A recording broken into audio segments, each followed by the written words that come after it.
session of the season is upon us. It's time to sort through all of that. If you're joining me late, go ahead and skip ahead for a little bit while I get this set up. You won't be missing much over the next minute or so. But we will get into what I think are some potential priority ads in week 2. You don't want to make too many rash decisions. You don't want to drop anybody that if there's a name on your bench where you're like, would I potentially regret this, dropping this guy down the line?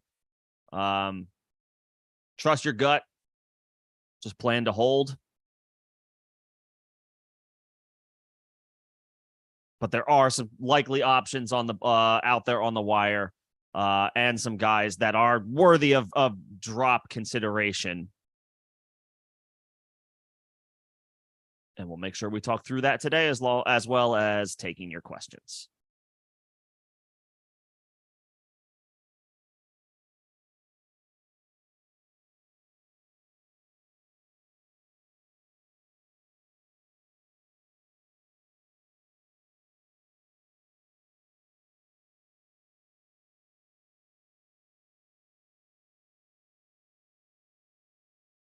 Ready to go.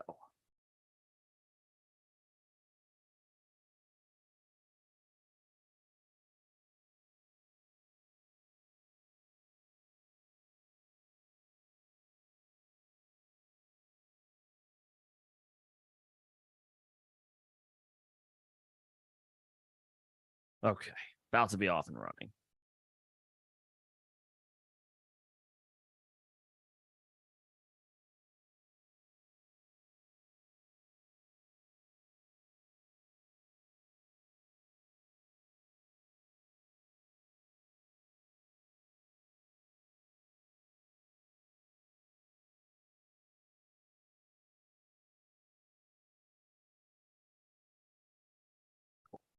Just got to share with my Discord friends.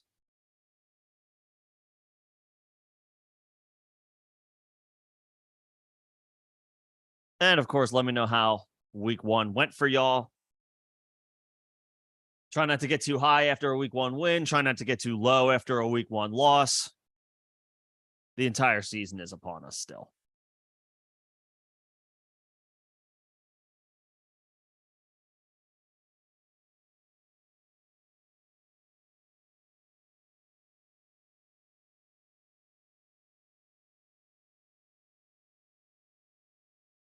So, as always, lots to dissect in the NFL universe as a result of week 1.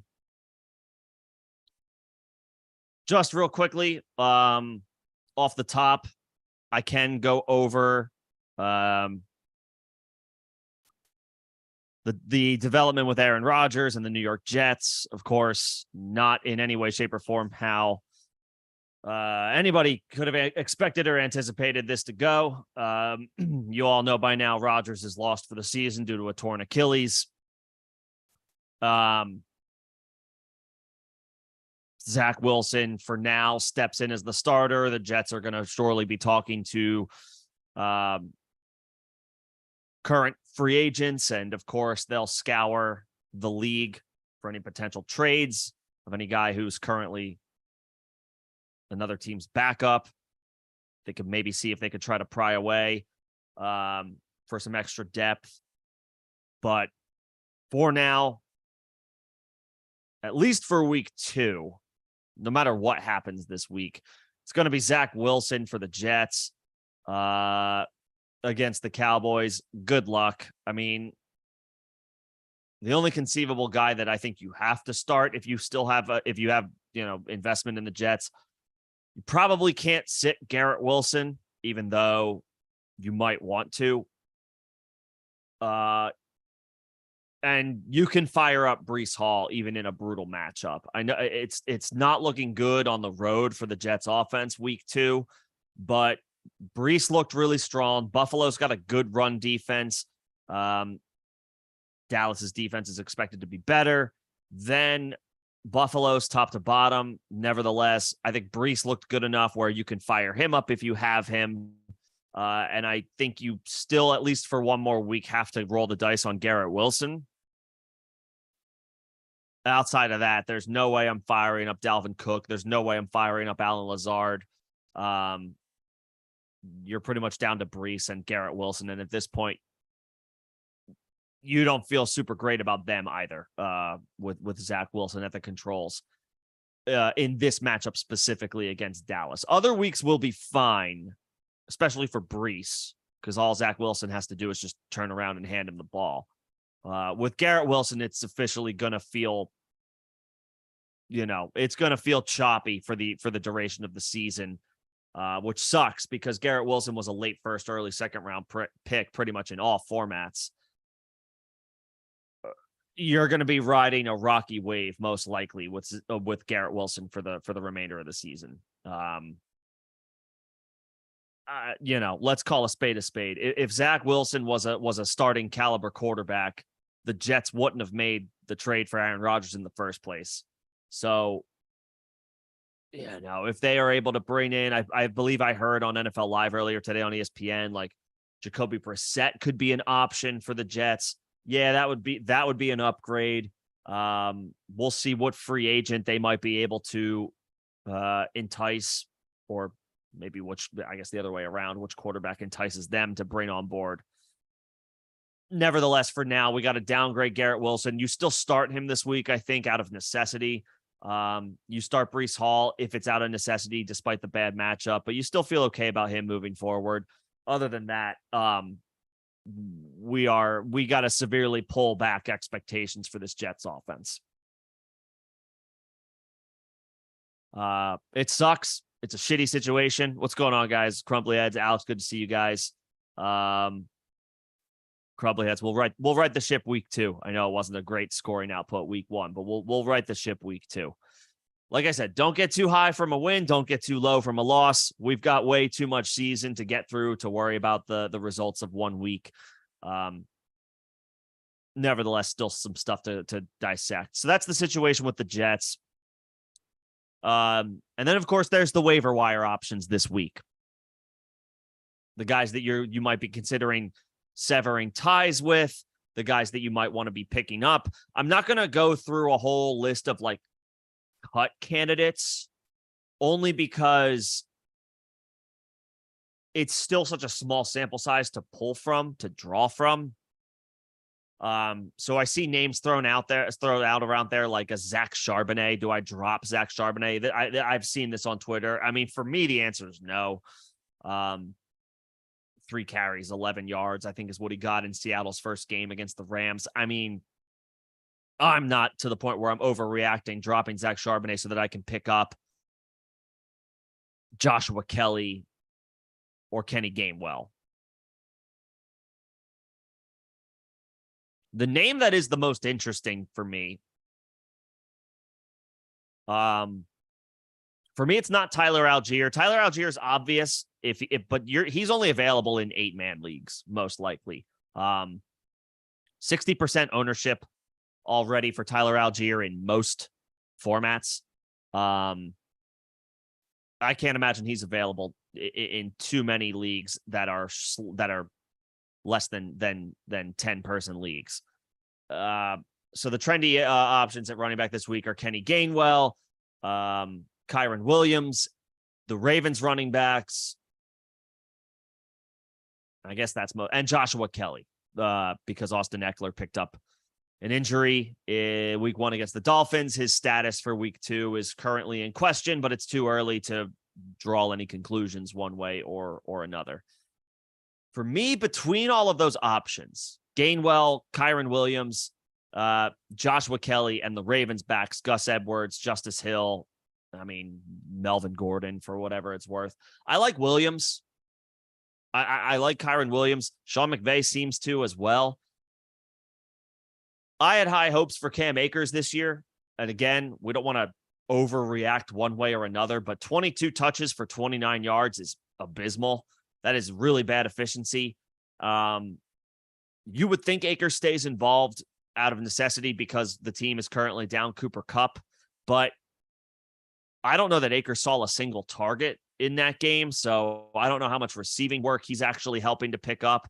It all went to the wide receivers, Puka Nacua, Tutu Atwell. We'll get to them. We'll get to them in a bit.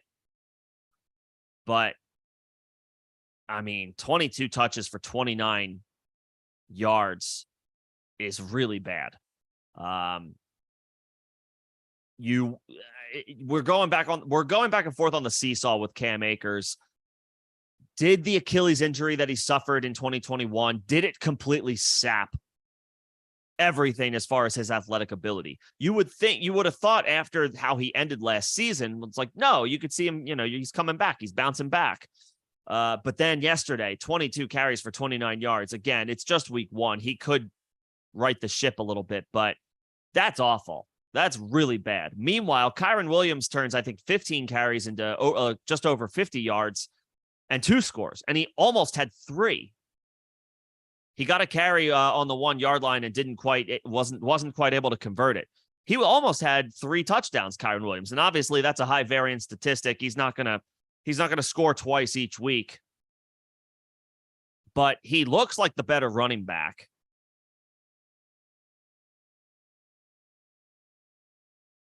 It was noted by Rams beat reporters, Jordan Rodriguez, I think specifically, she works for The Athletic, had it back in August. I didn't pay much attention to it, admittedly, so I guess at least right now I'll take an L on that one. But notice that, Kyren Williams looks a lot better from year 1 to year 2. The coaching staff is happy with his development.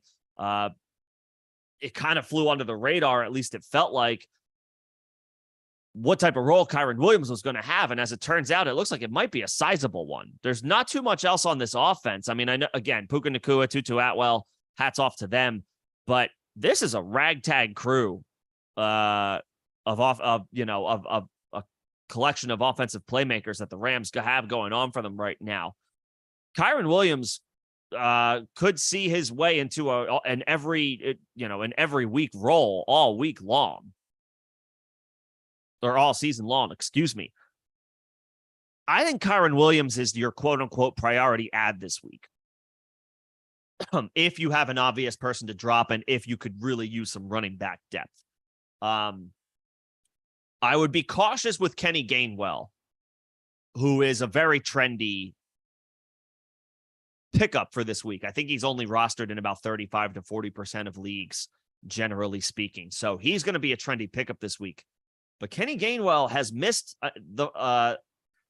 in early practice reports that the Eagles have to put out this week because they're playing on Thursday Night Football against the Vikings. So both teams have to issue practice reports early in the week. Kenny Gainwell didn't practice Monday. Not that the team ever practices on a Monday, but they do. Teams are still required to give an estimate of what would have happened had a practice been held. Gainwell was listed as a DNP for that practice, and he was also listed as a DNP on Tuesday when the team actually does some form of a walkthrough. So this could just be precautionary on a short week, but to that point,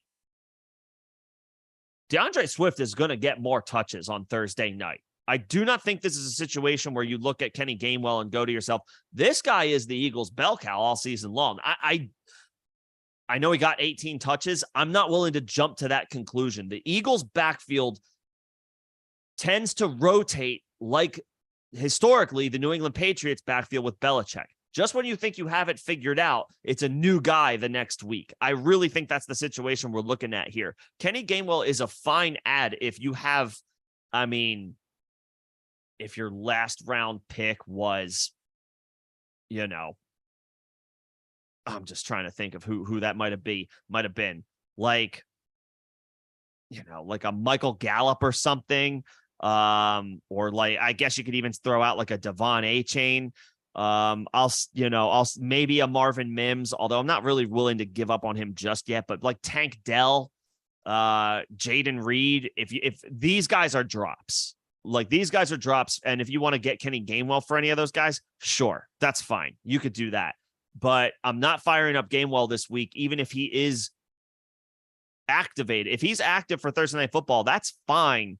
But on a short week, I don't think he's getting 18 touches again. I think we're going to see DeAndre Swift a lot more on Thursday night than we did on Sunday against the Patriots for the Eagles. So I got Kyren Williams as the running back that I prefer as the pickup this week over Kenny Gainwell,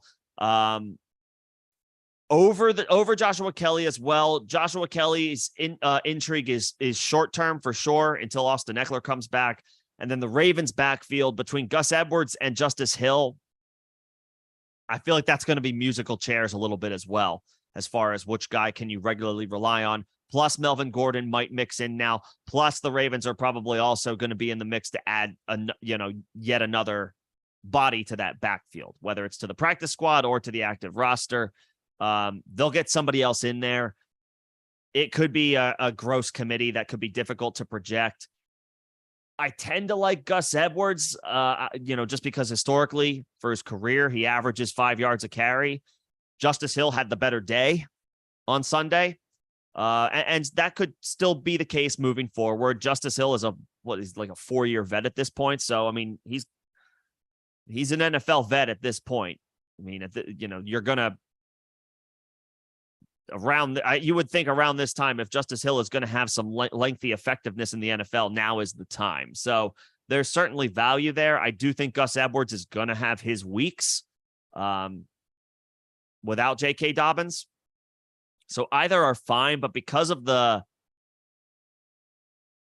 question marks of how predictable that situation is, how predictable that backfield is, I've got them also behind Kyren Williams. So he's the running back I want this week on the waiver wire.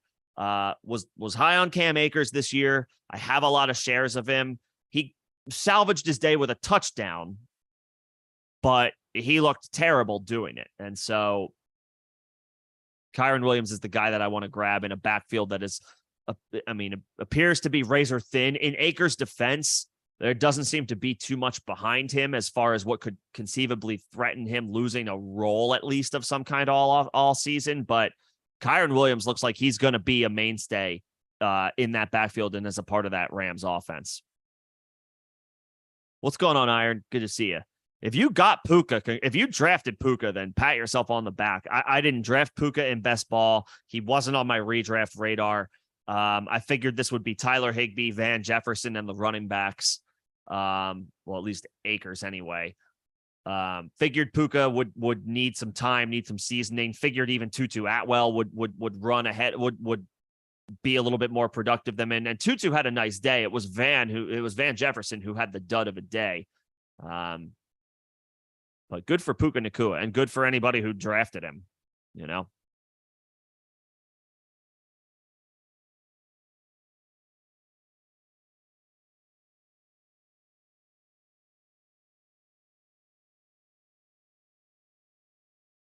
But I do like Kyren Williams' involvement from Sunday. I think he's going to stay involved all season long. That's the guy I like.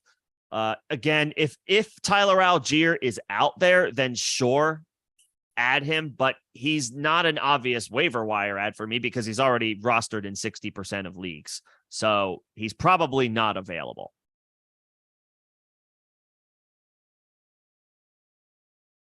For me, I would go Kyren Williams.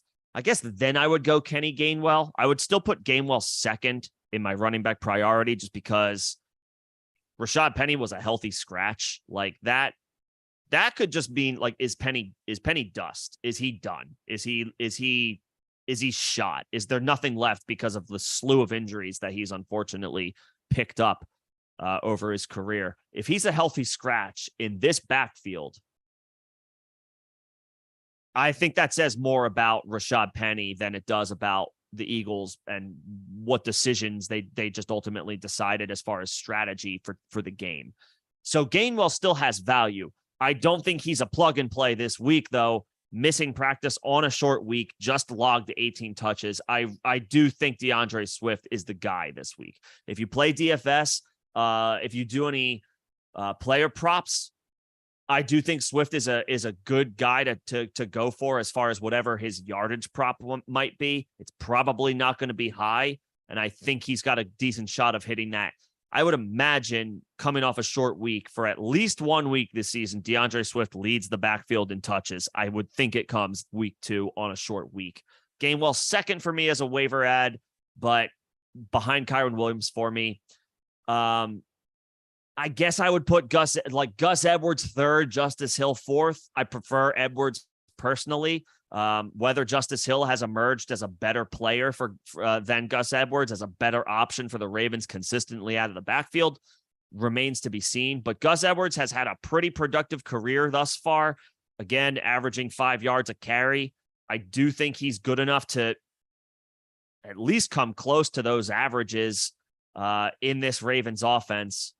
I would put Gus Edwards third. Then I would put Justice Hill fourth. I know Hill had the better day, scored twice week one.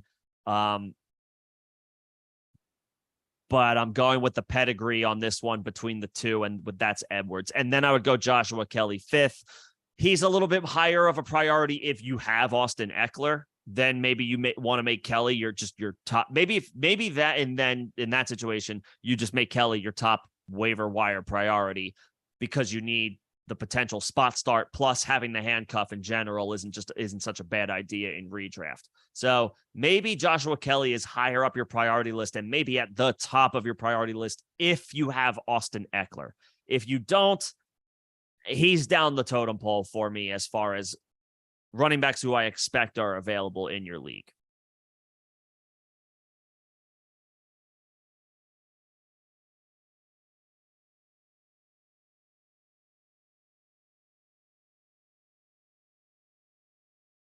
So I'll rock with Kyron Williams first overall as my guys. As far as drops, I mean, like a Tank Dell, a Jaden Reed, like I'm really not trying to drop somebody like a Zach Charbonnet. I've seen his name thrown around. I see him in the chat as like a drop candidate for a Justice Hill. I'm not doing that. If you do that, if you want to make that call, if you want to make that move and you believe for yourself that that's the better move, then go for it. I'm not dropping Charbonnet yet. I know that he's, we might have to take our lumps with Charbonnet, but as a second round running back on this offense, Kenneth Walker is the guy, is the starter, but is notoriously at least showing up on the injury report a lot of weeks. It happened again coming into week one. So it just feels a little volatile. And the capital that you invested in Charbonnet combined with the capital that the Seahawks invested in him, I have to think that there's a decent chance that he has his games here and there this season. And if anything happens to Walker, you don't want to be the person caught, having had him on your roster because you drafted him, but then now he's available to to everybody because you dropped him week one as a result of one bad game. I'm not ready to go there. If others are telling you to, if y'all are listening to other folks who are giving their opinions or analyzing the situation and they advise dropping Charbonnet and you want to follow that advice, then by all means go for it. I'm personally holding on a guy like Charbonnet. He's not a dude I want to drop. Not yet. I'm not there after week one. The sample size is too small. But those receivers at the very end of your draft, a Tank Dell, Jaden Reed, like these rookie wide receivers, I would drop a guy like Mingo before I drop a guy like Charbonnet.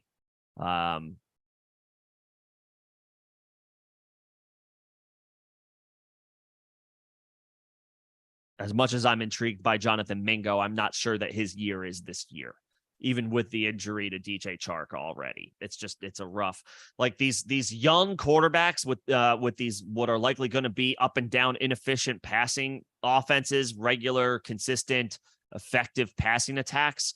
These rookie wide receivers are tough to trust. Catching passes from Bryce Young and CJ Stroud. We expect these guys to be good, but we don't expect these guys to be that good that they make these guys fantasy relevant to the point where these young rookie wide receivers are in the wide receiver 3 conversation for you each week in 10 and 12 team leagues. In dynasty formats, sure, fine. That's one thing. But in these 10 and 12 team redraft leagues, you don't have much use for these rookie wide receivers who aren't named Jackson Smith and Jigba, and Zay Flowers. I guess I'll throw Quentin Johnston in there as well, and Jordan Addison, excuse me. Those are the 4. After that, it's like, yeah, I mean, it's hard to trust these guys. I mean, Marvin Mims has Russ to throw him the ball, and so maybe he emerges, maybe he's fine, but like guys catching passes from these younger quarterbacks, Mingo, Tank Dell. These are if they're on your roster, these are the drops ideally that you want to, you swung on a little bit of wide receiver upside, some young wide receiver upside in the draft. If you can opt for running backs that showed that they clearly have a role this year, you want to do that. But I'm not dropping somebody like a Charbonnet. I'm not ready to go there.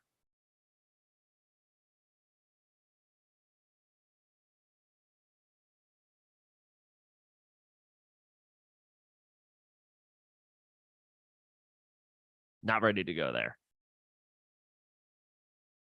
I see questions about, should I drop this guy for that guy? I will get to those. So no worries. Just ask for a little bit of patience, please. I'll bounce around a little bit and get to my members. And then I can help with any questions about, this guy for that guy. I'll get to the wide receivers as well. I did want to make sure that I highlight the running backs, who I like as a pickup, who I'm a little bit more lukewarm on as far as who the trendy guys are. Wanted to make sure I captured that.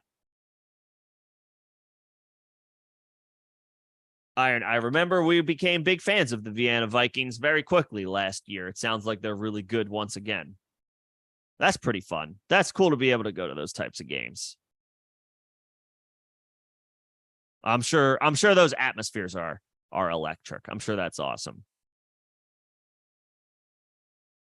Go Vienna Vikings. Building that NFL Europe dynasty over there. Should you drop Marvin Mims for Puka? See, this is the cut. Like, this is a cutoff for me. I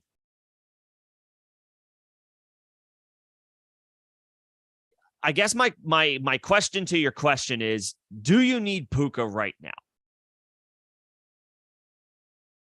Will Puka start for you? Will Puka Nacua again? And they're playing the 49ers, right? Now, they had a really nice game on the road against Seattle. Seattle's got a good secondary, or they did, before Puka and Tutu went nuclear against them. Van Jefferson should have had a huge day. He had a bomb that he just straight up dropped. So, I mean, Seattle secondary did not perform the way I thought they might. This is a different animal, though. They're playing the 49ers. And yes, I get that, the idea here is to have the longest view in the room, right? Waivers are not just like a stopgap. You're looking for guys. You are still looking for guys where it's like, will this guy help me all season long? But with a guy like Puka, I can only imagine who your wide receivers are. Who would he potentially start over?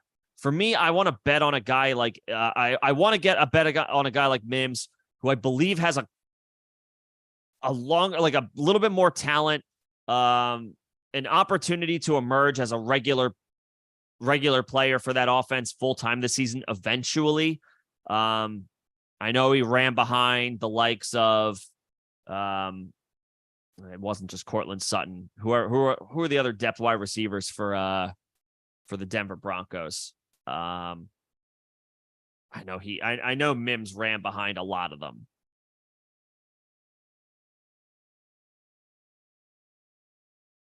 Philip Dorsett, Lil Jordan Humphrey. But I mean, as this dude gets like some seasoning, as this guy really starts to get his feet wet, I mean, I have to imagine his ceiling is higher.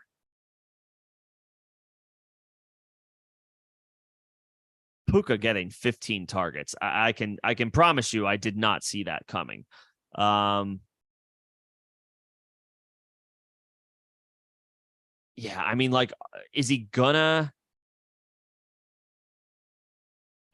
see 15 targets again? Is he gonna see 10 targets again? I know he had a great game. 10 catches for 119 yards. Played almost 80% of the snaps.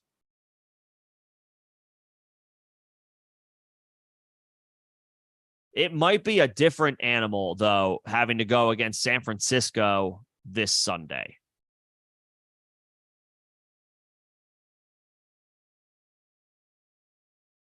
I'm just not sure. I think I'd rather roll the dice on a guy like Marvin Mims. take the draft capital, bet on the like what I think is a better talent. I'm no disrespect to Puka, he had a spectacular debut on Sunday, but I think Marvin Mims is a better prospect, a better talent. We may have to wait a little bit longer, but I just think it's not going to be all season long where he runs behind Philip Dorsett and Lil Jordan Humphrey in the pecking order. I think I'm holding. Now, I should caveat this. You guys are talking to somebody who historically, notoriously, I'm a bit of a stickler week one when it comes to waivers because I have a hard time theoretically giving up on guys on my bench, even if they didn't play well or perform well or feels like the vibes are bad right out the gate. I have a hard time saying goodbye to those guys until they prove to me over the course of multiple weeks, like, okay, you're not giving me anything. You're not doing anything. You're not helping. You're not contributing. You're not producing in a way that is fantasy viable, fantasy relevant, even as a bench stash. You're gone. I made the wrong call. I just wanted to wait a month to make sure. Now, there's two sides to this coin. Generally speaking, week one is, yes, it's a small sample size, but it can be a good indicator of what you could theoretically expect for the rest of the season. Some of these players are fool's gold. Some of these players are guys that are going to remain involved all year long. For me, there's a lot of guys on my bench that I currently already feel that way about. So I have a hard time letting go of a lot of guys. Like, in a 10-team league, like the last guy on my bench, and maybe this isn't a great example. I really don't like 10-team leagues, to be completely honest, personally, but like in a 10-team league, the last guy on my bench is like Tyler Boyd. I don't want to drop Tyler Boyd. I know he's kind of boring, but like this dude is attached to a great passing offense. And if anything happens to Chase or Higgins, then he becomes an every week starter for you. So for me, I find myself frequently after week one looking at my bench and thinking to myself, like, regardless of how bad the performance was, whether how good or how bad the performance is, I don't want to let these guys go because I drafted them for a reason. I drafted them to have them for beyond week one, for more than just week one. And so I have a hard time, unless it's a clear and blatantly obvious move. Like Kyron Williams looks like for me, the best waiver pickup this week. And somebody that I would be willing to try to pick up if I have some random rookie wide receiver just kind of chilling in my last bench spot. But, I'm not somebody who wants to necessarily get rid of some guys that I invested in the draft because I still believe in what they can do. Regardless of if their week one was good or not. Well, in this case, not. So that's just me. Kyron Williams over, did you add Salvin Ahmed? Sure. Drop Salvin Ahmed. Did you add, like, do you want to, like, even guys like Kendre Miller and Ty Chandler? Like, I guess these guys are potential drops, but like, you see the value that guys like that that those guys have as well, despite, Chandler had a quiet week. Kendre Miller was ruled out, but you see the value in hanging on to them just in case.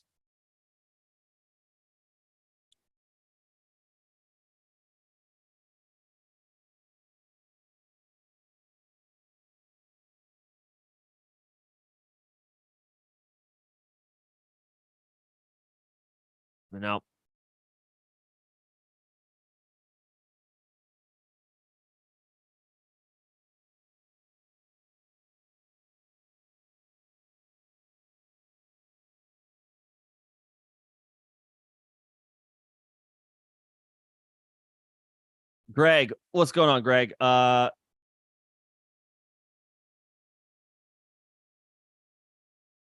did work out for you. Yeah, I mean, the Cowboys defense was probably, anybody who had him, they were that team's MVP. Glad that worked out. Washington was a fine call. They got 3 sacks. They picked up 2 fumble recoveries, but obviously nothing tops Dallas.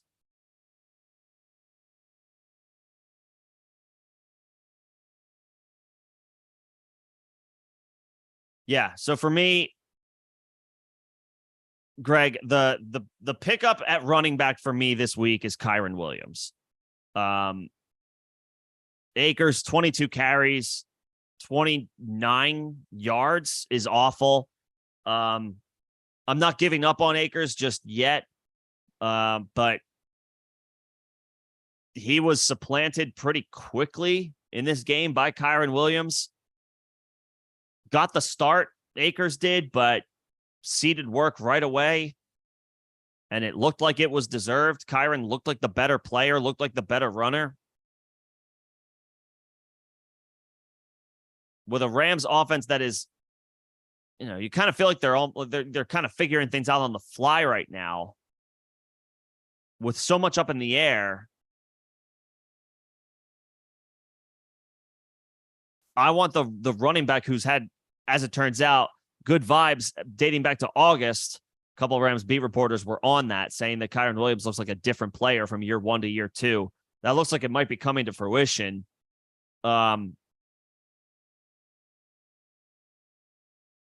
If I had to pick any of these guys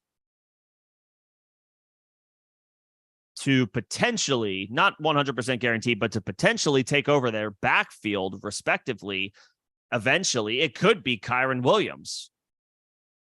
I don't know that it's Gainwell for the Eagles. I know he had 18 touches on Sunday, but the Eagles, they are like the Patriots. They frequently play musical chairs with their backfield.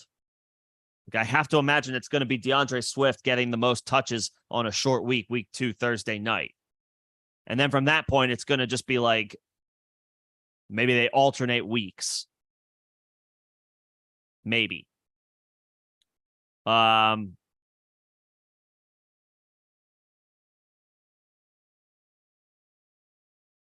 then I prefer Gus Edwards to Justice Hill. Gus Edwards has been a more productive player. Averages 5 yards a carry for his career. So I lean Gus over Justice Hill. Then I would go Joshua Kelly. But Joshua Kelly, for me, is only at the top of the list is if you have an immediate short-term need because you have Austin Eckler. If you have Austin Eckler, then fine. Prioritize Joshua Kelly because then you can get the handcuff on top of just having a potential spot starter for week 2. Outside of that, I have Joshua Kelly down the board. I know he picked up a lot of work in that game against the Dolphins, but a decent reason for that was because Eckler picked up the injury. Then was when Kelly saw most of his touches, or a good chunk of his touches anyway.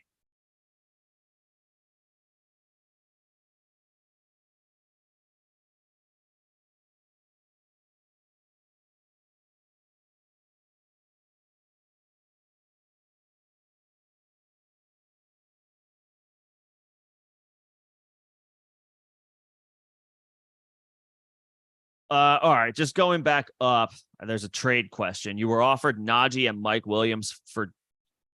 You were offered Najee and Mike Williams for Jacoby Myers.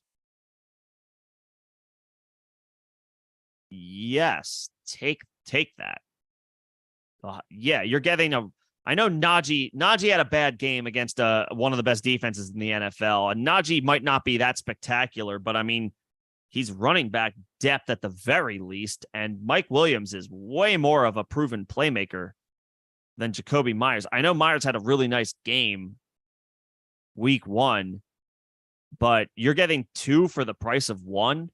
And considering the 2 that you're getting for the 1, yeah, I would accept that. I would accept that.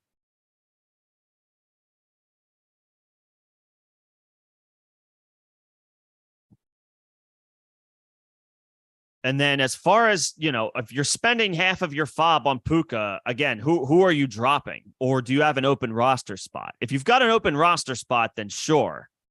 Grab Puka for 50% of your FOB, but who are you dropping for him?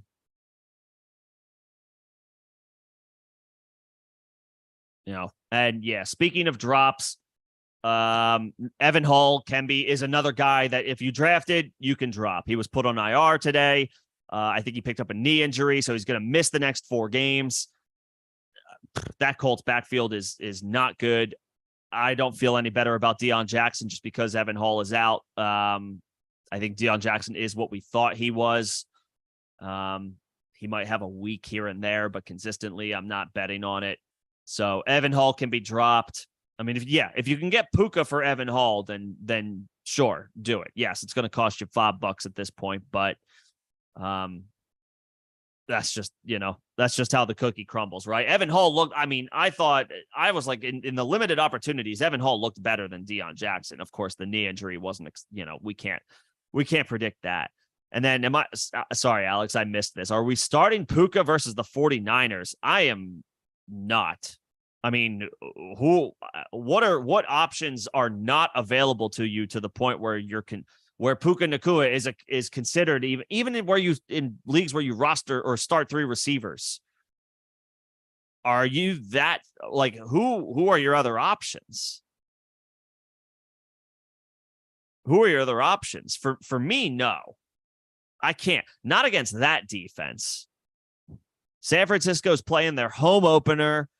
It's a strong defense. That's a team that, like, I don't know. It feels like it's like a revenge tour for them right now. It's the early makings of one anyway. They are a markedly better team than the Rams. The defense is really strong. I am not starting Puka Nacua. If Puka puts up half of the production that he put up this week, I will tip my cap and say I was wrong. Which would mean he gets around 5 catches for 65, 70 yards. I mean, is that within his range of outcomes? Of course, but that still feels like a lot of production on the road against a markedly better defense. Like Seattle's secondary, I thought was pretty good. I think their front 7 potentially hurt them. Different situation with San Francisco. They are a complete defense. I can't imagine the Rams are not gonna score 30 points like they did against Seattle. I am not firing up Puka Nacua against the 49ers just because he had a good first career game against Seattle. And yeah, okay, so Waiver, Devontae, London. Boy, London was a colossal bust. Zay Flowers was not. Flowers looks awesome. Moore, Jones, you already have Zay. Yeah, I would stay put. I wouldn't drop. I'm not dropping Mims for Puka. And I know that sounds nuts right now. Puka's production blew Mims is out of the water. But after just 1 week, he's still a talent I believe in. I don't want to personally sever ties after one poor performance. And especially considering the wide receivers you have, you're firing up Devontae Smith, of course. You're going back to the well with Drake London. You're absolutely firing up Zay Flowers this week. And I would play Elijah Moore over a guy like Puka. I think better days are ahead for the Browns passing offense and the Bengals as well, for what it's worth. There was bad weather in that game. There was bad weather in a lot of games this week, especially in the Northeast.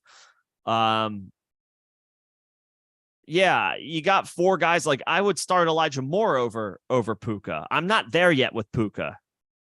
I'm not trying to get too after a big performance. I'm not trying to get too low after a poor performance.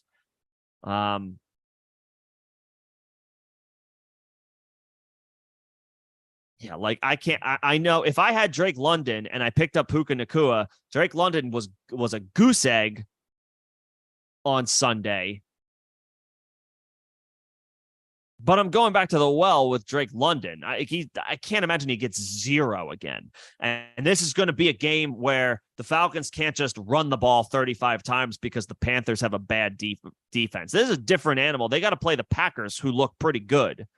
The Falcons are going to probably need to reverse course a little bit with their strategy, with their game plan. The Packers pose a much greater threat on offense than the Panthers do. I'm going back to the well with a guy like Drake London over Puka Nacua.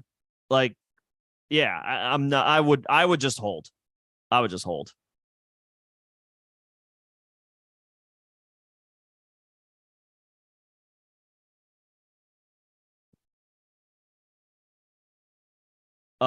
As far as is he a thing? This is an individual question in and of itself. Like, is Puka Nacua actually going to be moving forward like a fantasy relevant player? The opportunity is there, right? The vibes on Cooper Kupp are we are sitting here hoping that it will improve. Nobody can sit here and say definitively that they know it will improve. So that means that Puka's, he's got a potential for some season long opportunity here. I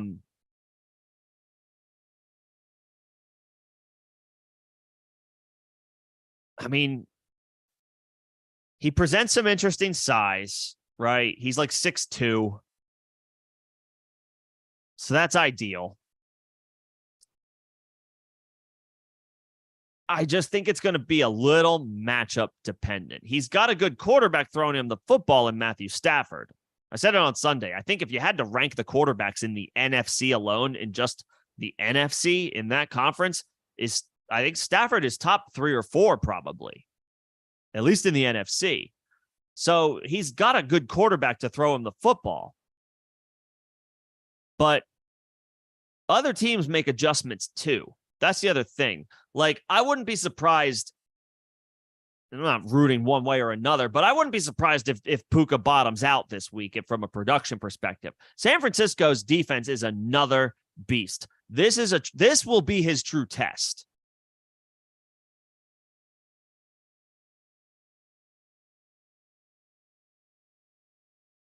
This will be his true test. Can he find success against one of the best defenses in the NFL on the road? Second straight road game for the Rams, right? Or are they at home? Somebody's playing their second straight road game in that matchup.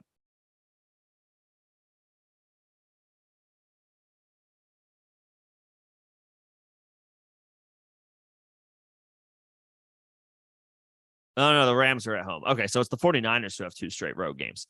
Okay, so that helps him a little bit. I thought that the 49ers were the home team. The Rams are the home team, which means the 49ers are going to be the home team because 49ers fans flood that stadium. They flood SoFi. So actually, it's not going to matter. There's no home field advantage for the teams in Southern California. So erase that, ignore that. That's a net neutral situation. Let's see what Puka can do against this defense, against the 49ers defense, before we worry about crowning him. I'm not starting him this week. I need to see another week of a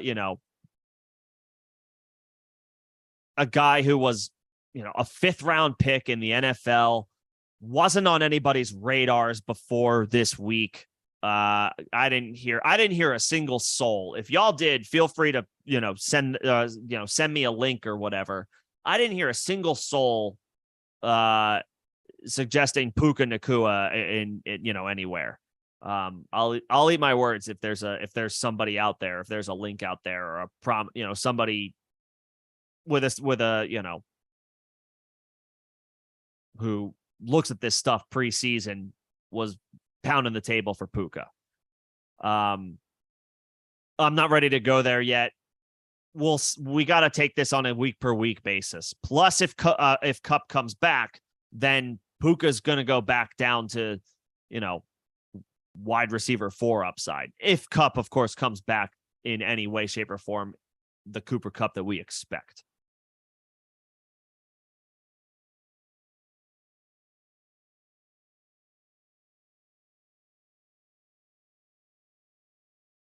Yeah, I'm not sure about Puka, and I'll throw Tutu Atwell in there as well. Like maybe they alternate. There will be weeks where they perform. There will be weeks where they don't.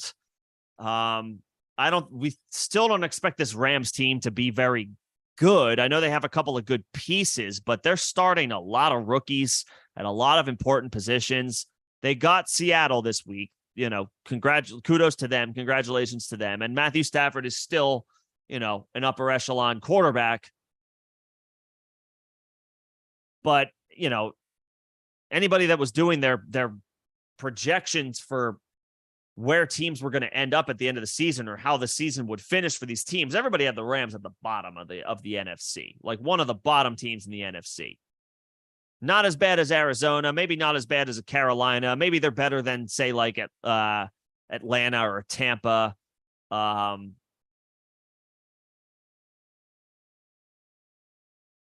Maybe the Bears, but like outside of that, nobody was clamoring that they were a threat to finish in the top four, of the conference anyway. So, I mean, let's see how this super young team continues to grow and gel together. But I'm not rushing to, as a result, I'm not rushing to the wire for guys like that. Like, yeah, no.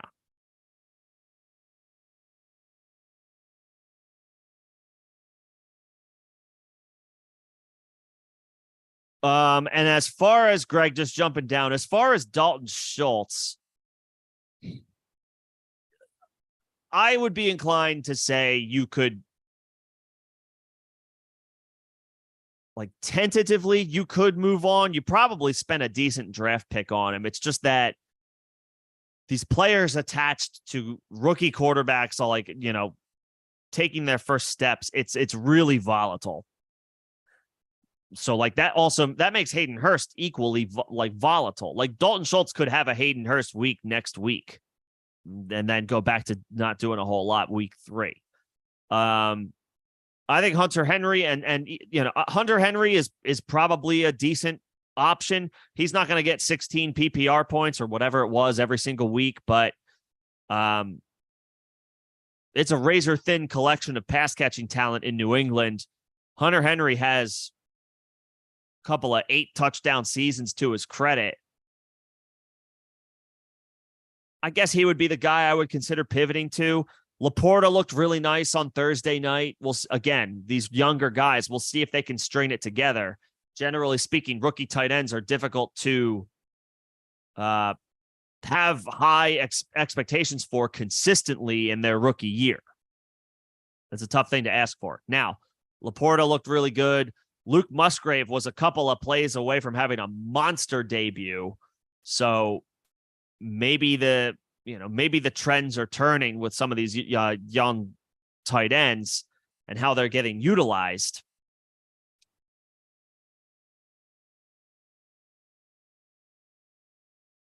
But they're going to be a little difficult just historically. If history tells us anything, they're going to be a little difficult to trust as well.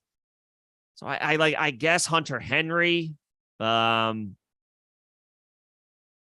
yeah, these guys who are attached to these, these guys who are attached to these rookie quarterbacks, they're going to be tough to trust. They're going to be tough to trust.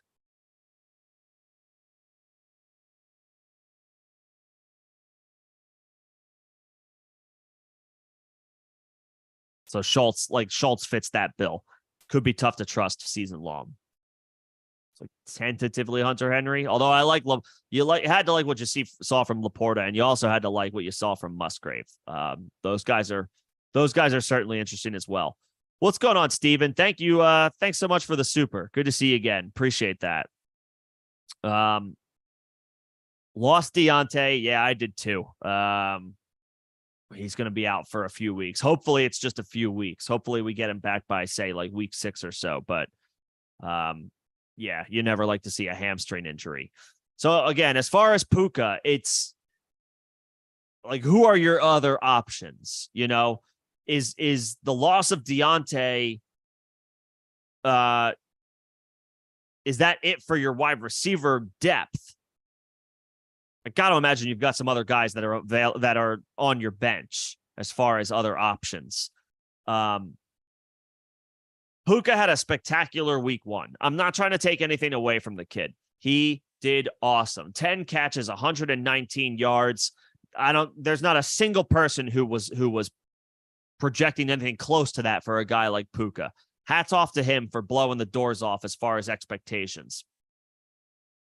The 49ers are a different animal on defense. I am not ready to just look at this performance and say to myself, I'm firing up Puka as my wide receiver 3 definitively. I'm not ready to go there. Had a great week.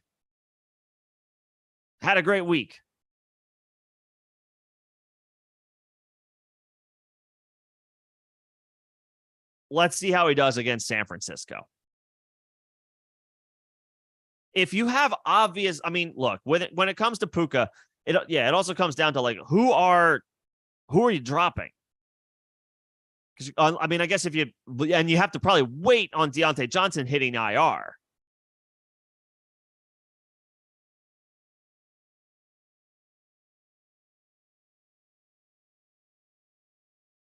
You have to wait for Deontay Johnson to actually be put on IR. Otherwise, you got to drop somebody. So who's the drop? So that's one thing with Puka. As far as the injuries for Eckler and Gainwell, the Eckler injury sounds like short term. He might miss week 2. He could miss this week, but there hasn't been any indication of a long-term absence from Austin Eckler. If you have Eckler, for me, the guy I would go grab is Joshua Kelly. I don't have Joshua Kelly in a vacuum to above the other options at running back on the wire this week, unless I have Austin Eckler. If you have Eckler, then sure, grab Joshua Kelly to just protect yourself from future concerns. But it sounds like Eckler's absence is going to be short term. Tough to say as well with Gainwell. The Eagles are playing on a short week this week. They're the Thursday night game against the Vikings, and Gainwell hasn't practiced yet this week. Obviously, the team didn't practice at all on Monday, but they still released an injury report, which is an indicator of what would have happened if there was a practice. Gainwell did not practice. And then for the walkthrough today, or whatever variation of practice the Eagles held today, Gainwell didn't practice for that either. So I would say his status is iffy at best. I would consider DeAndre Swift the guy that would lead this backfield in touches this week. Gainwell maintains long-term interest and appeal because Rashad Penny was a healthy scratch. But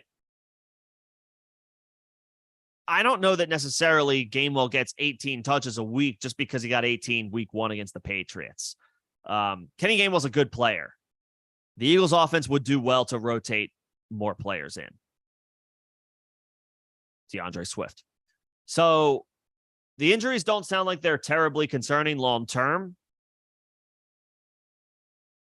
I would prioritize Joshua Kelly if you have Eckler. Otherwise, who is the drop for Puka? Because Deontay Johnson's not going to be, we don't know if he's going to be put on IR yet, which means you have to keep him in that roster spot until he's ruled out. And we're obviously not dropping Deontay. So it comes down to who is the drop, But thanks again for the super, Steven. Much appreciated. Very kind of you. Let me know if I can help out, if there's any follow-up questions there. Just going back up. Where's my spot?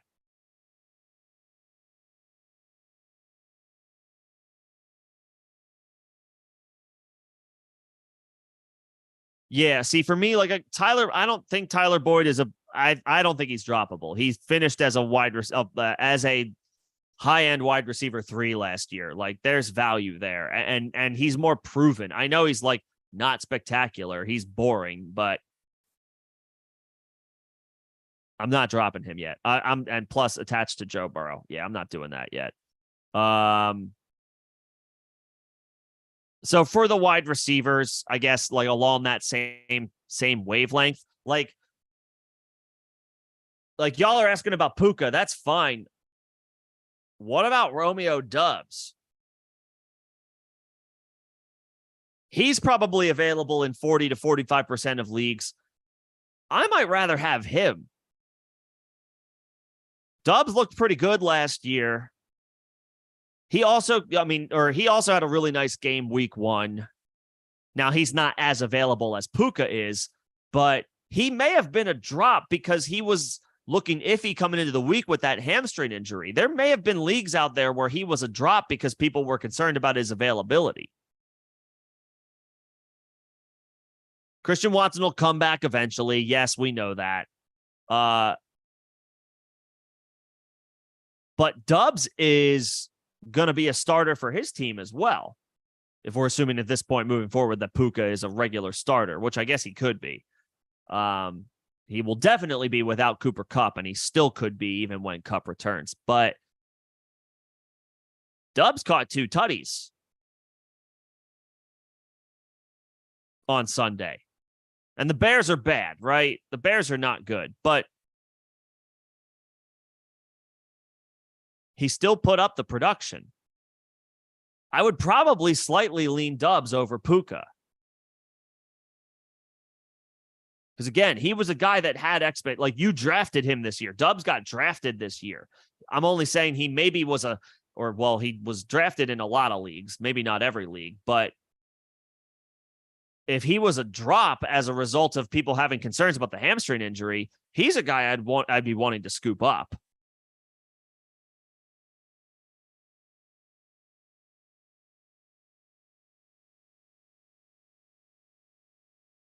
He'd be a guy. Like I'm on let me see.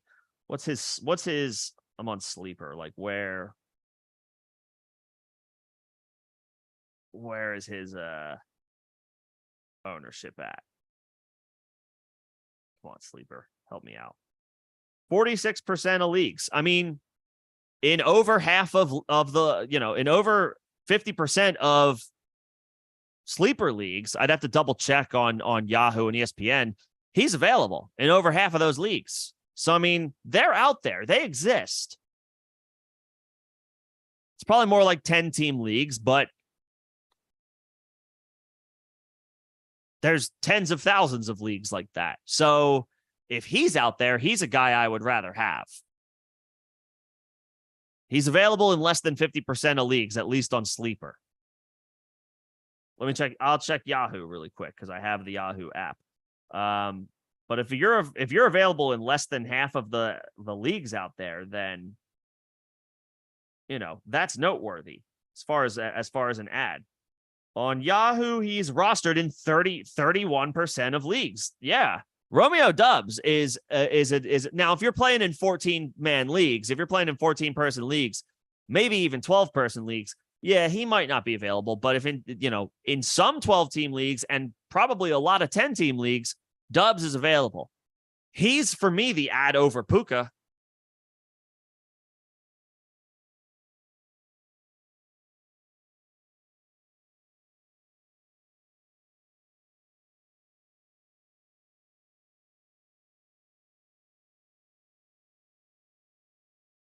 So 30%, 30% of leagues on Yahoo, 45%, 46% of leagues on Sleeper. Romeo Doubs is available. That's the guy I want. I guess I would put Puka second in the wide receiver pecking order this week, but I need obvious names to drop. Again, Jaden Reed, Jonathan Mingo, Tank Dell, Evan Hall, the Colts running backs can both go as far as I'm concerned. Although maybe you don't need to drop Evan Hall. You might be able to stash him if he was already put on IR.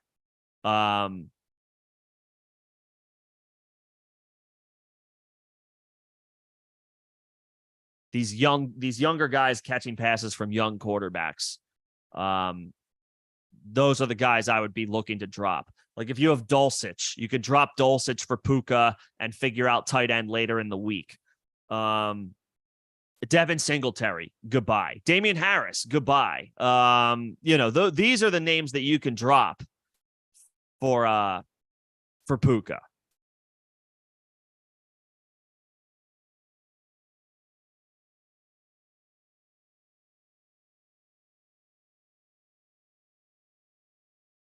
Yeah.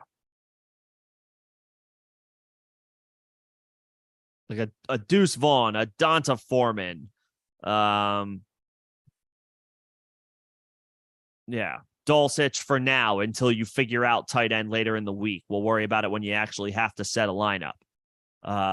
Mingo, Singletary.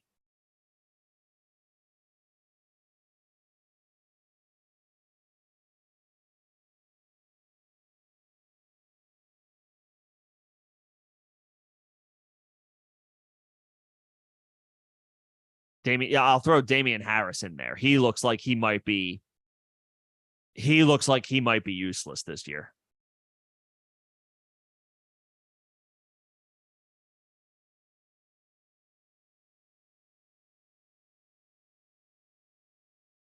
So those are the names. If you could use a wide receiver and you've got somebody like that on your roster, by all means, make the claim, put the claim in.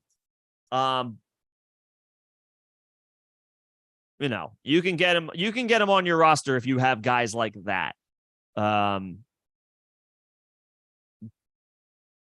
Dulcich, Harris, Singletary, Mingo, Tank Dell, guys like that.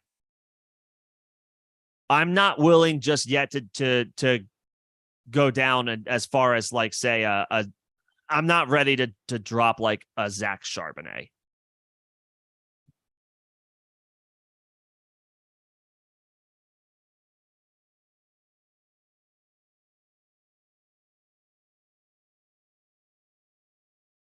Hell, you know what? I'll throw a guy in there like Alan Lazard. If you have Alan Lazard, he can probably be dropped. Because he just lost Aaron Rodgers for the season, and there's nothing close coming in to help out.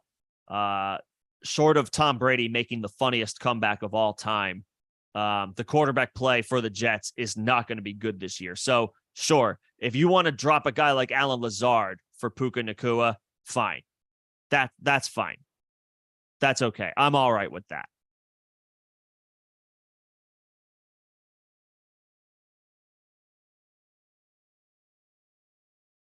So I guess to come full circle on is Puka something? Is he something that's going to be fantasy relevant this year? If you have the obvious spot, sure. Put the waiver claim in, spend half your fob. If there's not an obvious name where you're looking at it and you're thinking to yourself, that guy's been a regular contributor. He's been pretty good. He's attached to a good offense. He's in a good situation. Maybe they didn't have a great week this week, but I'm not ready to give up on him yet. If you're able to tell yourself that and you don't need any other outside forces like, chirping in your ear, if you've got a guy like a veteran who's on your roster and you're just like, I would rather have that dude, then hold those players. As long as their situation is still good. I would say your cutoff at wide receivers is a guy like Alan Lazard, whose situation just absolutely cratered out.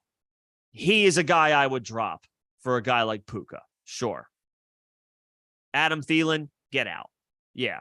And then the rookie wide receivers attached to young quarterbacks. Mingo, Tank Dell, Jaden Reed. Jordan Love's not a rookie, but first-year starter. Those types of guys. Hell, if you drafted Van Jefferson, Van might have been drafted in as the potential, at least before Sunday, the potential favorite to lead the Rams receiving corps. Go ahead, drop Van Jefferson for Puka. That's fine.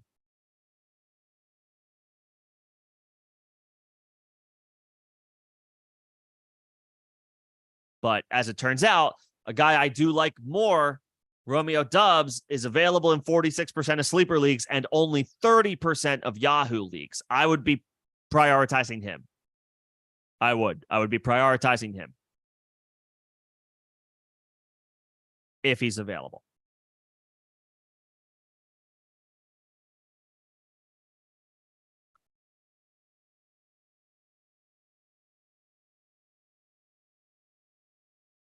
All right. So just going through a couple of questions here. I see it's a full PPR, 1 point for every 1 point for every rush yard. Okay, so that's normal. If it's full PPR, I would go Dubs first, then Kyron Williams, then Joshua Kelly. Dubs is a guaranteed every week, every down starter for Green Bay. And it seems like he's got a pretty good connection with Jordan Love.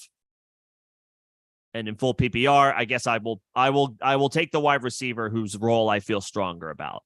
Then I would go Kyron Williams. Then I would go Joshua Kelly. Kelly's appeal is just not as high for me unless I have Austin Eckler.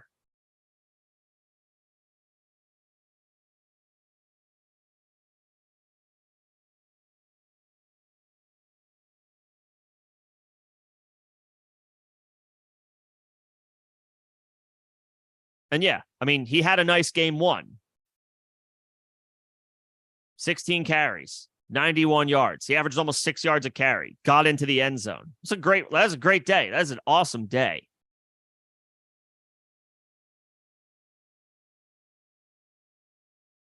But a lot of that work, yeah, he had some good, and he looked pretty good alongside Eckler, but a lot of his work came after Eckler suffered the injury. So while I'm intrigued, while I'm interested, I'm only specifically interested in him if I have Eckler. And and then I'll be interested if I miss out on everybody else. Williams, Gainwell, Gus Edwards, Justice Hill. I miss out on all those guys, but Kelly's still out there and available, and I could use a little bit of running back depth. Sure. If I have Eckler, he's at the top of my wish list. If I don't have Eckler, I'll take him if he's the last guy remaining. So Dubs, Kyron, and Kelly. So Kelly, he looked good.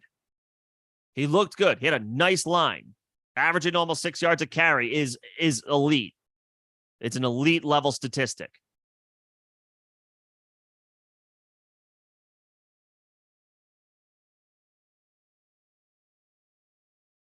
Happy to prioritize him if I have Eckler. I'll let him go if I don't, and I'll scoop him if he's still available after, as if I put in 5 waiver priorities and it's down to my 5th priority and that's who I get, then great, fine.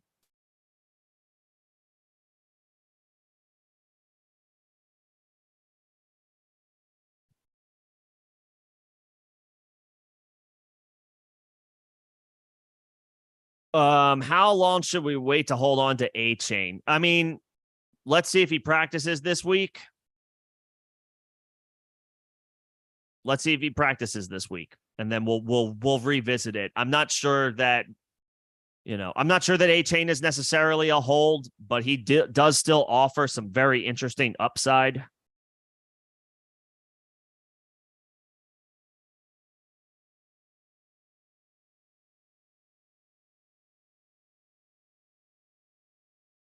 But that is a Miami backfield that,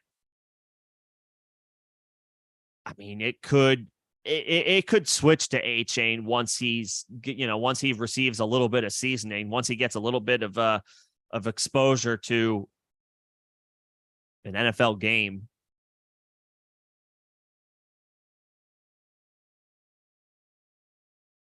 Mostert's rock solid, but he's 31. Jeff Wilson is currently on IR. He will come back week 5. But, I mean, if A-Chain is healthy, he's got to be able to beat out Salvon Ahmed at the very least. He remains enticing, but if you have an immediate need for help, then sure, I guess drop him. But if you won this week kind of comfortably or whatever, then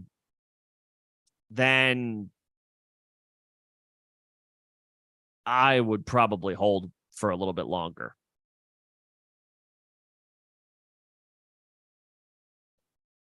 And then for Greg, for stash purposes, I would rather have Dubs over Deion Jackson for sure. I would definitely rather have Dubs over Deion Jackson. Deion Jackson is who we thought he was. I know that maybe he gets a little bit more of an opportunity now that Evan Hull is on IR, but I gotta imagine they'll look to bring in some help. It's gonna be an up and down, season for Deion Jackson. The Colts offense is still not expected to be that good that frequently, that consistently. He only had like 14 yards. Is that what he had? He had like 14 yards this past week on 13 carries.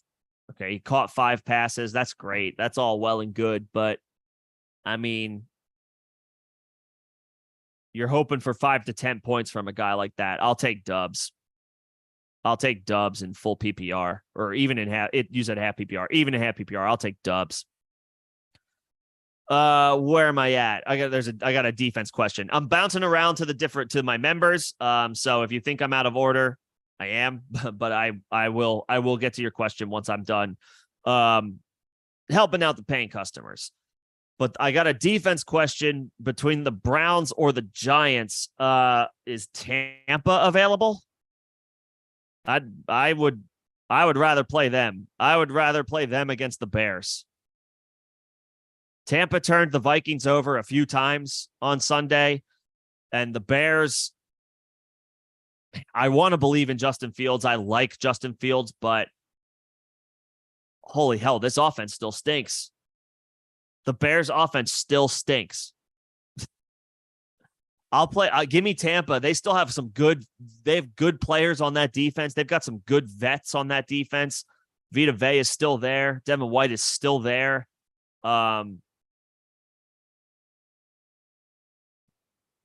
There's still some good players on that Bucs defense. It's their home opener. They just won a road game.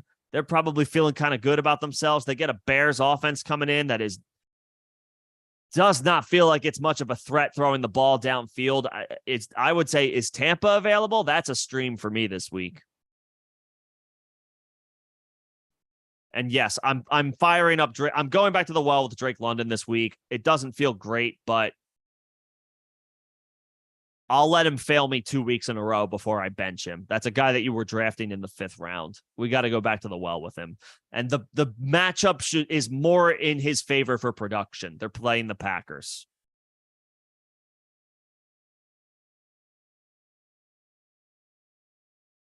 And then am I throwing in Brian Robinson or Javonte as my RB2? Washington plays on the road in Denver. Oh, they play each other. Okay. So Robinson plays the Broncos on the road. Javonte plays Washington at home.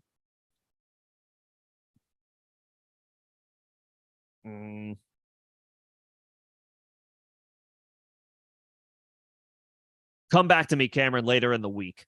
Not sure about that one just yet. Tentatively Javonte, but Brian Robinson had a nice day.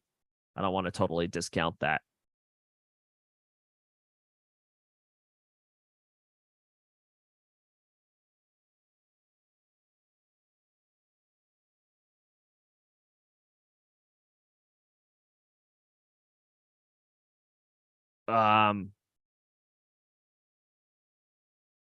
If you're going to trade a Broncos wide receiver, I see there's a question about trading Broncos wide receivers. I mean, the only one that you can trade right now today is Sutton. You're not going to get anything good for Judy. So if you want to try to sell high on Sutton, you can. But, get a good replacement wide receiver, try to get like a depth running back in the ask for, if you're going to make the trade, ask for a couple of pieces that can help you out with your depth and your starting lineup. Because Sutton is a wide receiver 3 right now while Judy is out. But if you're going to trade one, it has to be Sutton.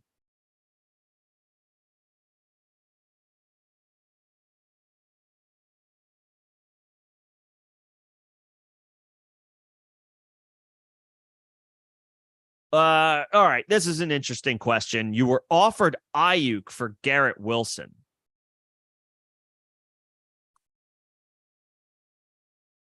I don't think that is a sell low on Garrett Wilson. which feels crazy to say. And I know how talented Garrett Wilson is. We were spending a second-round pick on him this year in redraft. Some people were spending a late first on him. But a big reason why people were spending such high premium capital on Garrett Wilson was because the team traded for Aaron Rodgers. I'm not trying to discount Garrett Wilson as an individual talent. The guy is awesome. Garrett Wilson is awesome. You know who's not awesome? Zach Wilson. Or any quarterback in all likelihood that the Jets trot out there for the rest of the season.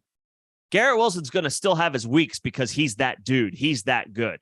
Wilson is awesome.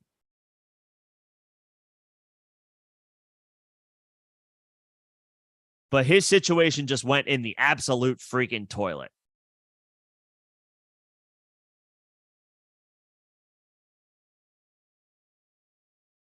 I don't think that's a sell low on Garrett Wilson. And I know that Brandon Ayuk is not going to score 2 touchdowns every single week.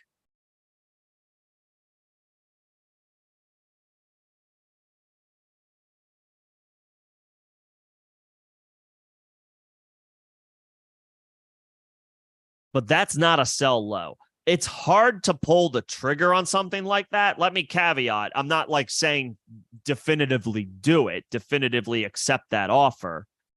But that's probably fair right now. I would say that's probably fair. Ayuk for Garrett Wilson is, in my mind, that is an even swap for swap. You are not getting, in this specific situation, I mean, you're getting pennies on the dollar from the perspective of you drafted Garrett Wilson high, and now you have to actually consider abandoning ship because his situation went in the absolute toilet. But Brandon Ayuk looks awesome, is in a great situation.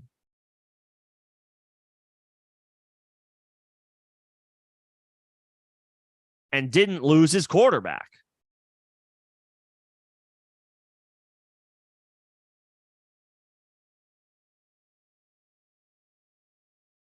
You can conceivably make that trade, and I don't think anybody would bat an eye at this point.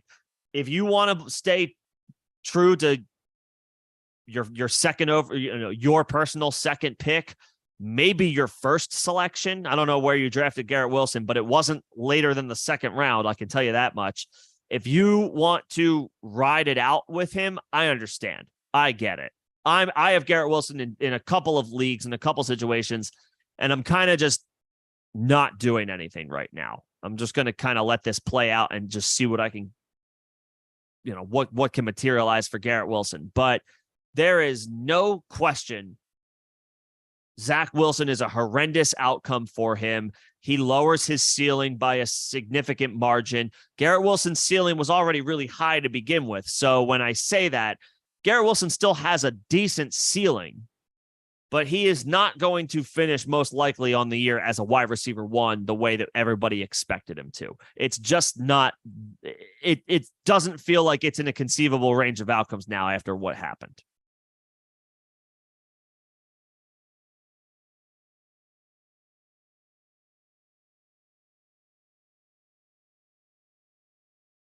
So to that end, you could move Garrett Wilson for Brandon Ayuk, and I don't think that's an outrageous thing to do.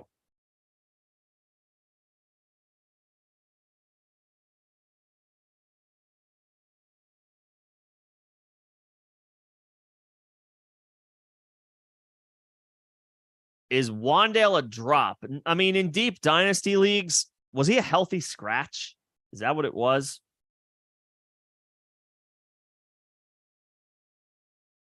Again, with all of these questions, it's like, who's the pickup, Who is the ad?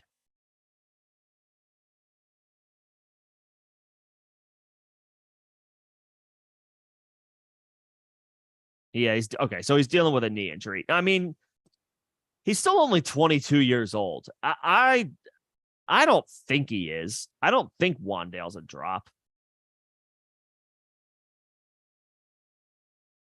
I personally don't think so.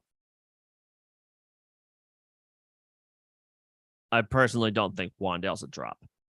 In dynasty formats, I would say no. Unless like Puka is the pickup. If Puka's the pickup, then sure, drop Wandale. And sorry, Greg, I didn't see this question down here right away. Like Dubs versus, I mean, it's dependent upon whether Christian Watson is returned this week or not. If Christian Watson comes back healthy, then yeah, he's kind of in this range. Maybe I say I like Nico Collins a little bit more than him. But if Christian Watson can't go once again, then Dubs is a tier ahead of all of these guys for me.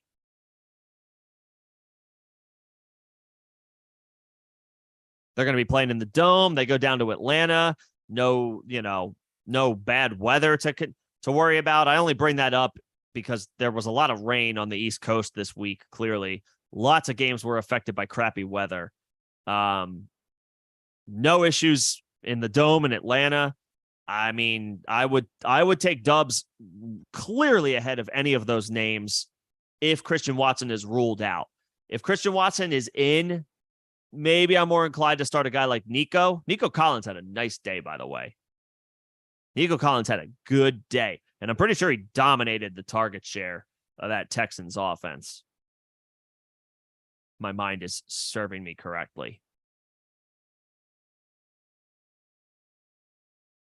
So it depends, Greg, on what happens with Christian Watson.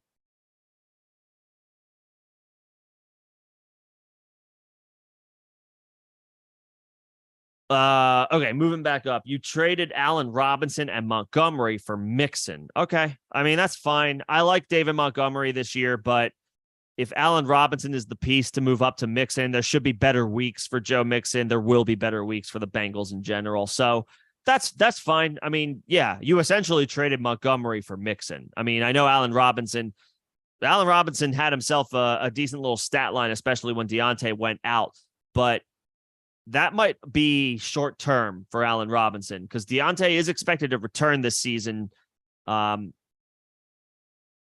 possibly as soon as by week 5 or 6. What's the Steelers' bye this year? Do they have an early one?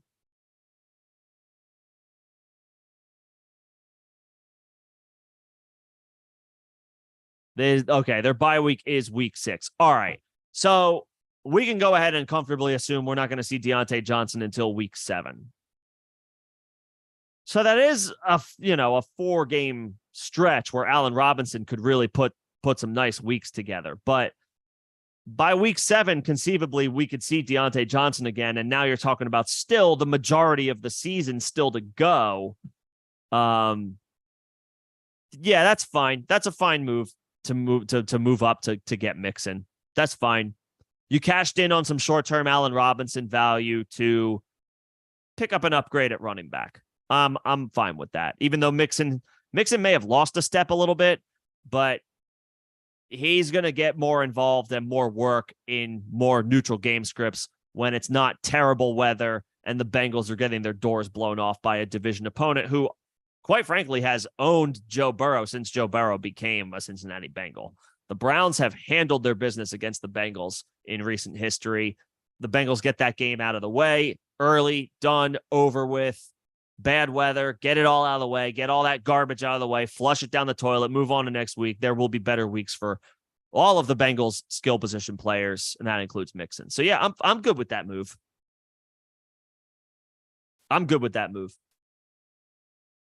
You're trying to trade Dak and Miles Sanders for Saquon. That's not going to work. I mean, if somebody, I can't imagine it, and this is is this one quarterback? If it's one quarterback, I can't imagine that works. I mean, by all means, try. You can always try. It never hurts to ask, right? But Dak, if I have Saquon in a league, if somebody came to me and said, I'll give you Dak and Miles Sanders for Saquon, I would send, I mean, I'm not trying to insult here or anything. I would send an insulting trade back to that person. I'd be like, give me Miles Sanders and I will give you like 3 waiver bucks, like 3 fat bucks. I mean, if you can pull it off, then hats off. I can't imagine. I can't imagine that's going to work.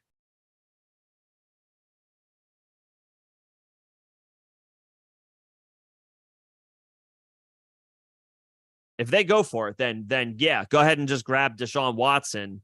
Maybe grab Deshaun Watson anyway. I do like Deshaun Watson slightly over Dak in redraft leagues this year, so maybe grab Deshaun Watson anyway. I don't think you're going to be able to pull that off unless you're talking to I don't know, somebody who's a Cowboys fan who also loves Miles Sanders, or like a Panthers fan who also loves Dak Prescott. I don't know. I don't. If you can pull it off, then more power to you. I just don't see how that's gonna. I don't think that's gonna fly. I just can't imagine. And yeah, if you can turn James Conner and Terry McLaurin into AJ Brown, do it. But again, I would, if I had AJ Brown and got that offer, I would immediately say no. I would shut that thing down immediately. Lost Dobbins. Yeah. Sorry to everybody that has J.K. Dobbins. I guess kind of got lost in the shuffle. That was another thing. I didn't really bring that up. Aaron Rodgers was what I talked about off the top, and then we kind of got into the waiver wire options. I talked about Gus Edwards and Justice Hill at the expense of J.K. Dobbins, but didn't really get into J.K. Dobbins. He also tore his Achilles. Second major injury for him in 3 years. He tore his ACL in 2021. He came back last year, but he had to have in-season surgery. Missed a lot of time, came back toward the end of the season, started to look a little bit better, picks up a torn Achilles less than a full week into the 2023 season. I mean, Dobbins, we may have been robbed of what was originally a really promising career. He looked really good as a rookie when he first started getting his opportunity, and it's like been all downhill since then. It sucks for J.K. Dobbins. Feels like we probably got robbed of a pretty good, pretty productive career, especially when you consider the landing spot.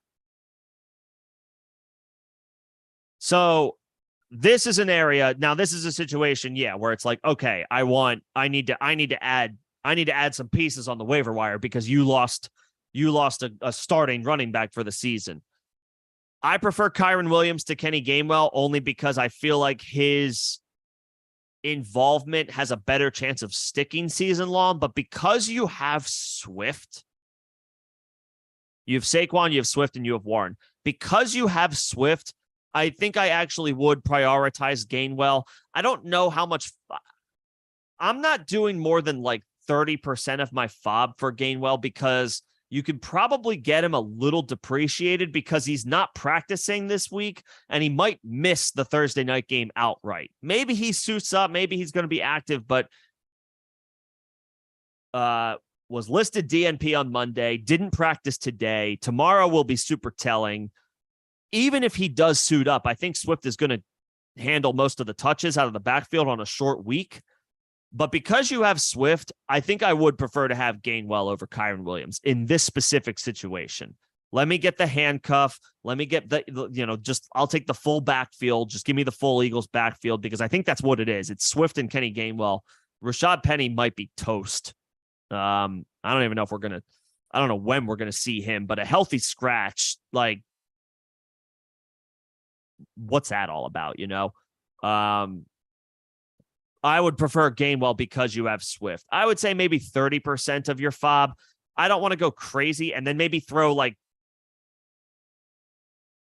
maybe throw 15 to 18% on Kyren Williams. If you get both, great. You didn't completely blow your budget for the rest of the season. But I think you can get potentially Gainwell at a depreciated cost because he's not practicing at the moment and could miss on a short week. Either one of those guys are fine. If Gus Edwards or Justice Hill are available, you can put a claim in for them. You could put a claim in for Joshua Kelly as well. maybe like throw a couple bucks on those guys. Hope you come away with one.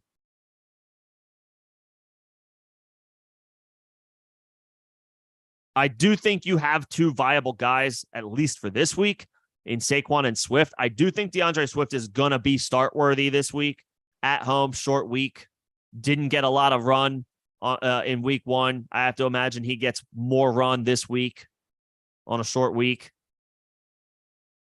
But I would put Gainwell at the top of the list since you have Swift and just lock in the Eagles' backfield. They're going to be a headache to own, but at least you'll have all options available to you, like all options in that backfield to you.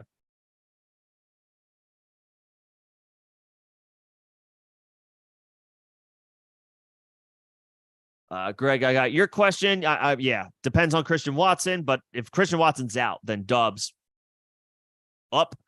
Do I still like DJ Moore in the Bears offense? Sort of. I like DJ Moore. I want to believe in Justin Fields. Don't get it twisted. I want to believe in Justin Fields because I called my shot. I thought Justin Fields should have been the second pick in the draft behind Trevor Lawrence. I think he should have been drafted over Zach Wilson. He should have been drafted over Trey Lance. He wasn't. But he doesn't look at, I know week one is just week one. It's a division opponent, this, that, and the other thing. But this Bears passing attack still does not look like a legitimate week over week threat to the point where defensive coordinators are being kept up at night. DJ Moore will have his weeks because he's DJ Moore. He's nice like that. He's really talented. He's really good. He can give you wide receiver 1 weeks randomly, even with bad quarterback play. But we got to see, and again, I know it's week 1, small sample size, this, that, and the other, but we are waiting for this Bears offense. Like, when are they going to take that step forward? And they really didn't week 1. They did not take that step forward. So I still like DJ Moore. I'm not happy if I drafted him in the 4th round.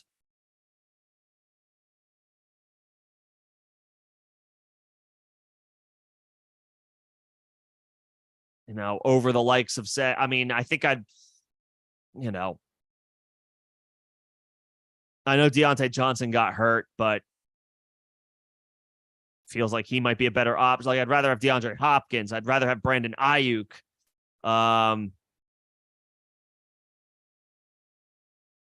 Maybe Moore's ADP wasn't so outrageous, but it's hard to feel good about him consistently if this is like the ceiling. I just don't know what Justin Fields' ceiling is as a passer right now.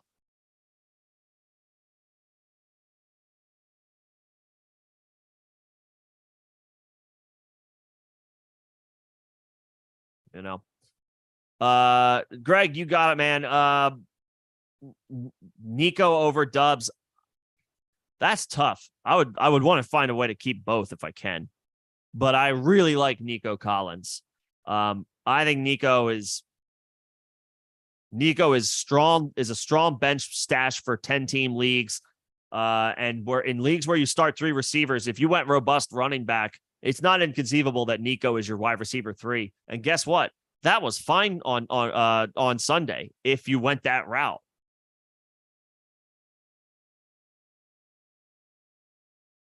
Six catches, 80 yards, 11 targets. You take that from your wide receiver 3 every goddamn day of the week. Nico Collins had a real nice day. I know that the Packers offense looks like it might be a little bit more formidable as far as scoring points than the Texans, but Nico's going to dominate targets down there in Houston.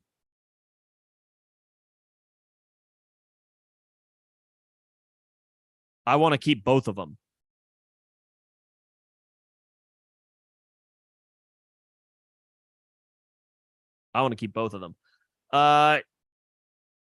Okay, went wide receiver heavy in a draft, so that your running backs are a little on the weaker side. The Colts play, you have Deion Jackson, who I'm not super optimistic about. The Colts play the Texans on the road. Now, that is a spot where you could fire him up. That is a spot where you could fire him up.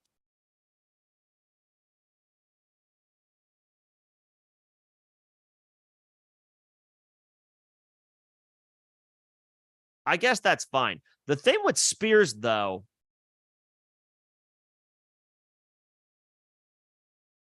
Tajay Spears forced a committee in the Titans backfield week 1 with a healthy Derrick Henry. I know Derrick Henry got his, right? 100 yards and a touchdown. That's just what Derrick Henry does. And I know he caught that screen pass. It went for 40 some odd yards. Like, Derrick Henry's still that dude. Tajay Spears forced a full-blown committee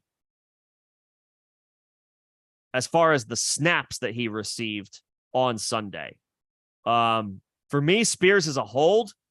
He is not somebody that you want to like that. I know you're not. This is specific question isn't asking about dropping him or anything like that. Obviously, he only, minimal usage, right? 3 carries, 27 yards, but 54% of the snaps for Tajay Spears. I mean, this guy's got season long. He needs to be held for the season. I wouldn't start him yet, I guess, over Deion Jackson, because at least Deion Jackson is his team's guy. But I mean, hold Tajay Spears if you have him. Hold Tajay Spears. I guess I would go Deion Jackson. The matchup is pretty good against Houston. Should catch some passes. As far as start-sit questions, I'm gonna put a pin in those. We got to see practice reports. We haven't even seen the first practice report for week 2. Again, as you guys know, start sit help Saturday 6 p.m. Eastern, Sunday 11 a.m. Eastern. I'm gonna put a pin in the start sit questions for now. We just don't know what practice reports look like. Is Jerry Jeudy back for the Broncos? Is Terry McLaurin fully over the turf toe that he suffered week 2? Yeah, I just got to see. I got to see practice reports. Do any of these guys pop up on the injury report? And none of these dudes are playing in the Thursday night game. If you have start-sit questions about the Thursday night game, I understand. I will also be live Thursday before Thursday night.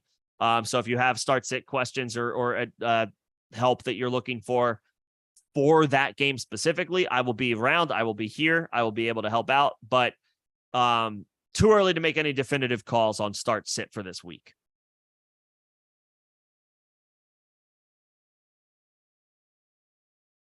And yeah, just to go back, I know a lot of people have questions about priority ads for this week. For me, I like Kyren Williams a little over Kenny Gainwell. I do think the Eagles' backfield is going to be a little bit more difficult to predict week over week than the Rams. Akers did not have a good day. Kyren Williams looked pretty good. Sean McVay seems to like Kyren Williams, and this can sometimes just be how those types of things go, where head coaches just play the players that they like a little bit more. I don't have any stats or definitive information to back this up. It just doesn't feel like I don't know. It doesn't feel like McVay wants to go to Akers. It feels like he wants to go to Kyren Williams. So I got Kyren first, then Gainwell. I would only put Puka ahead of those guys if you're desperate for some wide receiver help and you have an obvious guy to drop. Obvious guys to drop: Damian Harris, Greg Dulcich. If you do that, we'll figure out tight end later in the week. Jonathan Mingo, Devin Singletary. I already mentioned Damian Harris. Maybe like an Adam Thielen, Alan Lazard. I would drop Lazard. It sucks, but his situation is in the toilet without Aaron Rodgers. like Adam Thielen, maybe a guy like Elijah Mitchell, unless you have Christian McCaffrey. These are the names that you want to drop for Puka. If you have Romeo Doubs, no. If you have Nico Collins, no. Like a guy like Odell Beckham, no. Trying to think who else was drafted late. There's potentially an argument for Juju Smith-Schuster, I guess. I don't know how definitive I am on that, though. It comes down to whoever the last guy is on your bench. It depends on who that guy is, you know.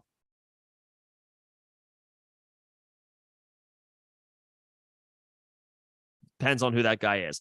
Yeah, as far as Kyler, yeah, he probably will be on a new team next year. Arizona stinks. They're going to have the number 1 pick. They're going to take Caleb Williams. Kyler gets traded for more draft capital.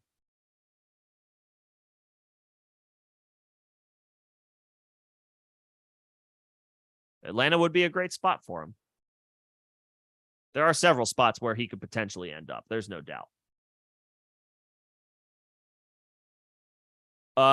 Again, with start sit, I'm not entirely sure we want to plug anything in necessarily for Sunday. You know, I like Laporta, so tentatively him, but I mean, we got to see practice reports, we got to see injury reports, all that good stuff.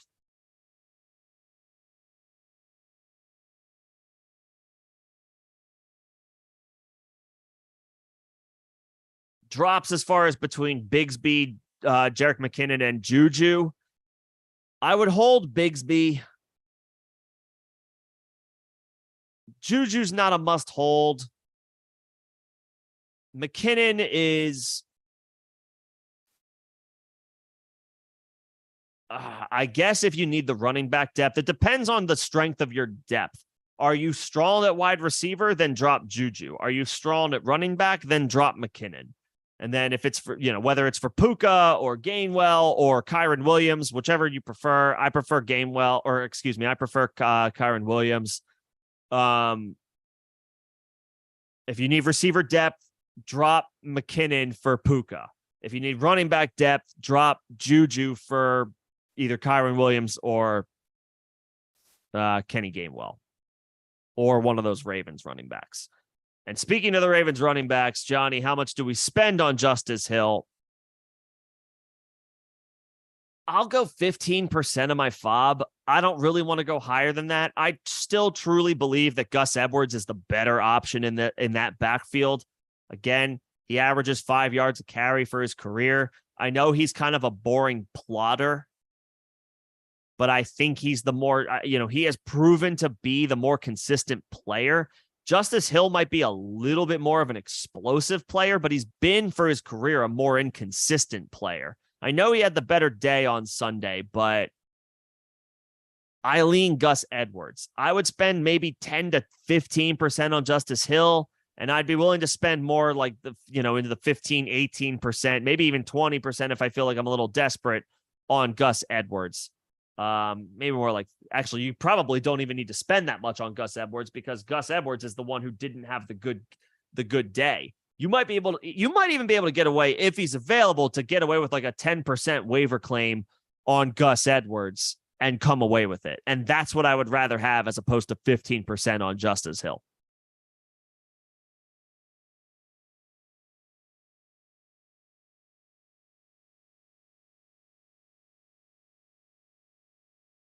So depends on who's available. As far as, is that Javonte Williams or Jamal Williams? I don't get too caught up in like whether this guy is my flex or if this guy, you know who goes in my flex? The dude who is playing last in the chronological order of the games being played. Like for me, I have Tyreek Hill in a league. The Dolphins play on Sunday night. In that league, I don't have anybody going on Monday night.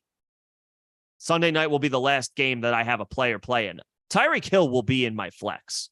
My best player on my team will be in my flex spot. I do that because I don't get too caught up in like where guys are in my lineup. I want dudes who play in the early slate in my position spots, and I want guys who play late in my flex spots. So, I mean, with Kyren, yeah, I mean, for me, I'm not necessarily starting him yet unless I'm desperate. I like Kyren, but I need to I still need to see the Rams backfield play out one more week before I claim start him. I'm optimistic, but the sample size is still small enough where we can say, sure, go grab this guy, go add this guy. We like this guy. We like what we saw. Put him on your bench, get him on your roster. I'm not ready to definitively start him yet, especially without knowing what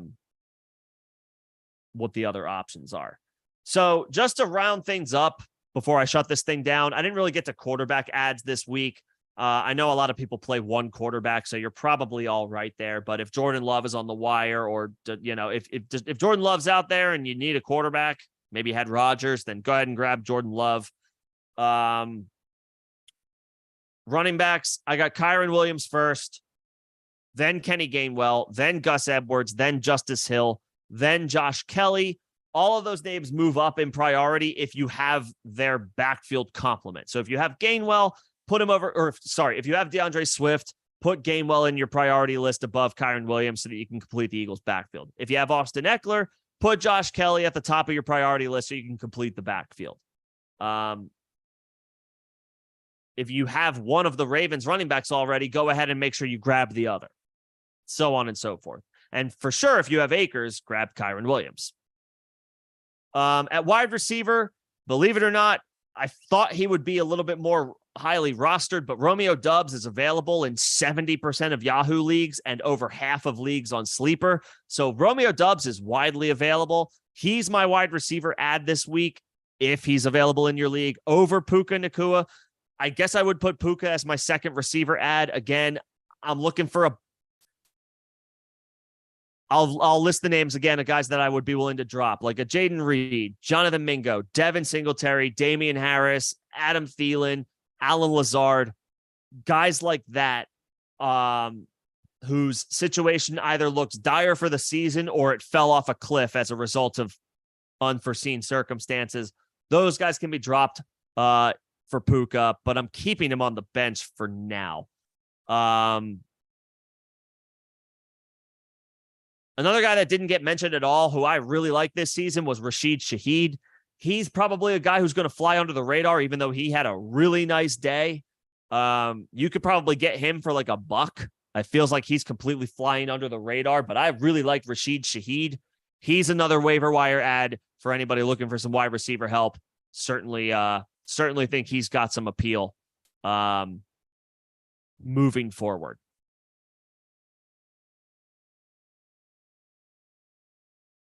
For sure. Tight end targets. I don't know if you lost Greg Dulcich, Luke Musgrave is probably available in a ton of leagues. Hunter Henry is probably available in a ton of leagues. Either one of those guys are viable pickups if you have like a Greg Dulcich, or say like a Chig Okonkwo. Those guys are certainly viable.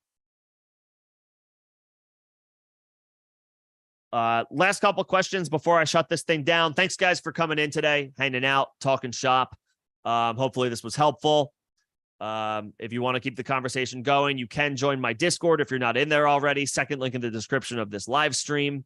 Plenty of opportunities in there to ask questions. And of course, if you feel so inclined, you don't have to, but if you feel so inclined, if you like what you see from the channel, there are membership options available. First link in the description of this video describes all of that. One of the perks will be you'll actually get shout out in the chat when you have a question to ask. You'll know when I am specifically talking to you guys, if you feel so inclined. But just to bring this home, my thoughts on Dak. He's a QB2. If you have him in a one quarterback league, I'd be looking elsewhere. I'm not overreacting from the lack of production on Sunday night. Obviously, he didn't really need to do a whole lot. But Dak doesn't run a whole lot anymore. Yes, he's got a bona fide stud to throw the ball to in CeeDee Lamb, other good weapons to throw the ball to, Brandon Cooks, Michael Gallup, And then, of course, he's got a big-time weapon in Tony Pollard. But Dak doesn't run like he used to. And if this is going to be the script of how a lot of Cowboys games go, and not to say that they're going to win 40-0 every week, but if this defense is shutting teams down and the offense doesn't need to do a lot, Dak's ceiling is capped. He's a QB2, and if he's being started in one quarterback leagues, to me, that's a mistake. Sure, he'll have his 300-yard passing days with 2 or 3 scores, but it might not be super consistent if the Dallas offense doesn't need to do as much this year, considering how good the Dallas Cowboys defense is. So I'm not crazy about Dak. As far as Terry, we got to see the practice reports. Is he practicing in full on Wednesday? Is he practicing in full on Thursday? These little pieces of information matter when you have a guy coming off of, even if it was a mild form of turf toe, it's still turf toe. So let's see how practice reports shake out. Week 1, first game after the injury, I was lowering and tempering my expectations for Terry. I wasn't surprised that he didn't have a very big game. We'll see if he can bounce back, but the practice reports are going to be the most telling. And then, finally, again, with the waivers, add Puka if you have, an open roster spot or an obvious dude to drop. Jonathan Mingo, Jaden Reed, Devin Singletary, Damian Harris, Adam Thielen, Alan Lazard, like a Greg Dulcich, Chig Okonkwo. Sure, grab him. Grab Puka. If you could use the receiver depth. But again, I'm not starting Puka Nacua this week against the San Francisco 49ers. I just can't bring myself to do it. What's going on, Callie? Good to see you, Callie. I'm coming up on the tail end of this, but happy to help out really quickly. So I got Gus Edwards as my number 3 running back add this week behind Kyron Williams and Kenny Gainwell. I have Justice Hill 4th. Hill had the better day. Gus Edwards historically has been the better player. Averages 5 yards a carry for his career. He's the guy I would prefer to have. I know Justice Hill had the better game. I don't know that necessarily happens every single week consistently for the rest of the season. I like Gus Edwards. He's absolutely going to get more involved, sans J.K. Dobbins. Hill will obviously stay involved, but I think Gus Edwards is the more productive player. His career production speaks for itself in that regard. So I got Edwards 3rd. And to that point, I think with like 10-ish% of your FOB, you should be able to get him. Everyone else is going to be focusing on Justice Hill.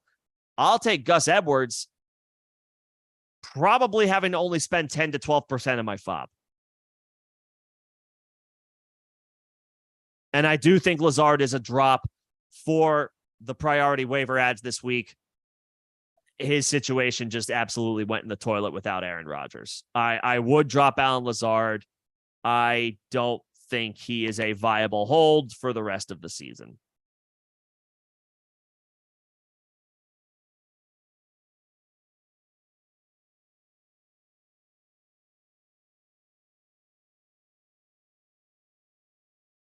So that about does it for me, I think, of this evening. Again, thank you guys for coming in and hanging out tonight. Appreciate all the engagement, all the questions. I will be back Thursday, 6 p.m. Eastern, before Thursday Night Football, before the Eagles and Vikings. I can take start-sit questions then, any general talking points.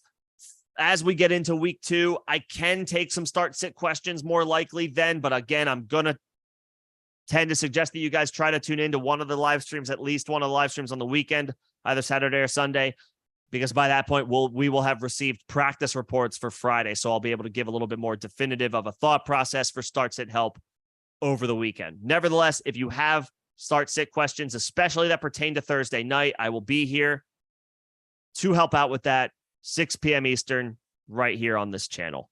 That'll do it for me, guys, for the rest of the night. Thank you guys again for the engagement. Everybody enjoy your Tuesday evening. I will see you